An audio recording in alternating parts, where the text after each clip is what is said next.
How to identify hail damage on your Florida roof. Hailstorms in Florida can wreak havoc on your roof, leading to costly repairs if left unaddressed. Identifying damage early can help prevent leaks, structural issues, and further expenses. Here's how to spot the signs of hail damage.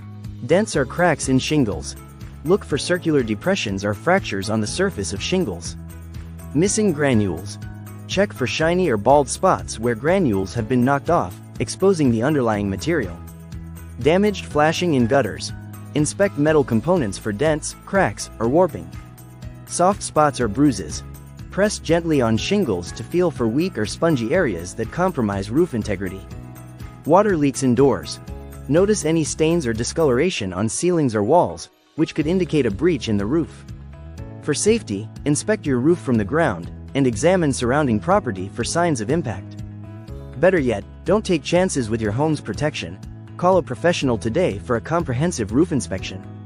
Let us know if we can help.